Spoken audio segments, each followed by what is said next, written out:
All right, guys, welcome back to another video. I just want to say thanks to all the people that do watch my videos, that do leave comments. I'm just out here trying to learn, trying to get some more understanding of what I think I know and may not know. So I just want to say shout out to you guys. I really, really, really appreciate it. I wanted to touch into this video. It's 8 minutes long. I don't know if I'm going to go through the whole thing, guys, but this is by the Damage Report. You can go to their YouTube channel. They're talking about the effective change that is going to be so massive in 2020 of this year. Basically, I'm doing this video because I just have this in my spirit, like my gut, like, I don't know, I'm drawn more into this. Yes, I love ghosts, and I've seen UFOs, and I've seen things, but right now, I think this message will affect more people that aren't really outside the box, because we are starting to see strange clouds. More people are starting to recognize, maybe there's another sun. Dude, there's a lot going on up in our sky. Okay, so let's just check this out. Average warming around the world. So that's a reminder of the threat that we face. A reminder of the damage being done right now, though, comes in this next chart. So take a look at this. This is from NOAA data, and it looks at each year the different sorts of annual billion-dollar disasters. Now, not every one of these is caused by climate change. Not everyone can be said that it wouldn't have happened if not for climate change, but we know now where this story is going. And I totally agree with that. I am not a paranoid. No offense to my tinfoil hat people that's still out there, from the 70s and 90s. I mean, 70s, 80s. But I'm not a paranoid person. I'm very logical. And it talks about droughts, floods, wildfires, which, look, California's been on fire for over, 5 years now? Constantly on and off on fire. Okay. Climate change is contributing to many of these. To the wildfires, obviously. We're plagued by those even right now in Australia, and California and other parts of America have faced severe ones as well. Severe storms, hurricanes happening where they're not supposed to be able to happen. Outside of the times that they're supposed to happen are now becoming more common and more dangerous. But while we generally talk about climate change from the point of view of heat, it can also lead to worsening storms in the winter as well. And so you're seeing those go up as well. So this data shows that. All right, so basically we're definitely increasing on weather, quote unquote weather.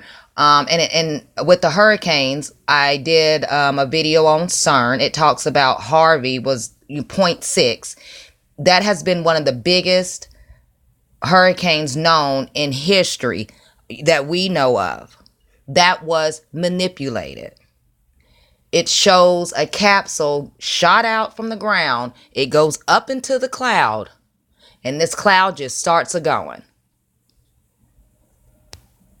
Look, going back to 2010, it's not like we didn't have natural disasters. It's not like we didn't have natural disasters that caused a lot of damage. But the trend is that they are becoming more common. And so it begs the question, the inverse of the question we always hear, which is, how are you going to pay to deal with climate change? This chart is a reminder, how are you going to pay if you don't deal with climate change? Because that is only going up and up and up. And we're still at the sort of easy part of the climate crisis. What we're looking ahead to in a couple of decades to 30, 50, 100 years is absolutely devastating, and that chart is going to look quaint once we get to that point, unless we do what we need to do. So now, moving forward to a little bit of positive news, and that has to do with public opinion. So let's take a look at this. This is from Yale, their climate change communications program data. And you can see over 10 years, the percentage of the American public who believe that climate change is happening has been trending up. Not as much as And this is why I told y'all, I just seen this. It popped up. My heart was like, hit it, girl. Talk about it. I feel it. And I feel that this topic will reach, like I say, more people that are so inside of a box, it's a tiny dot, okay? And so this makes me feel good. The more people are recognizing this. Y'all, this stuff is real. Antarctica, half of it that they show us, the ice part, it's totally melting away.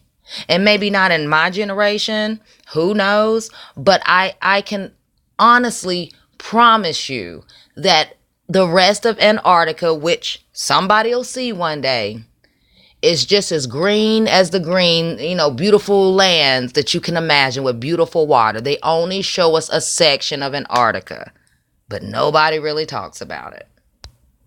Perhaps would want, but whereas 60% back in 2010 believe that it's happening, that's up now to 72%. And the percent that don't think it's happening at all is down to just 12%.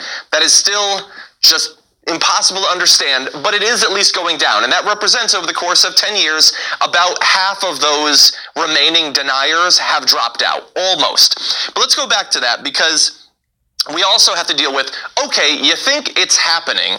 That's the first obstacle. The second obstacle is, do you believe that it is humans that are causing it? And that shows that, yes, again, we're moving in the right direction, but not quite as fast and not reaching the same levels, because 1 out of 3 Americans still think that we're not causing it, that it's just like solar flares or natural cycles of air. And that makes no sense to me. When there's evidence out there of stuff being in the air, you can see how do you say, I cannot say that word, y'all, but weird things in the air, or strange whatever, man. The sky is not the same. There's less birds.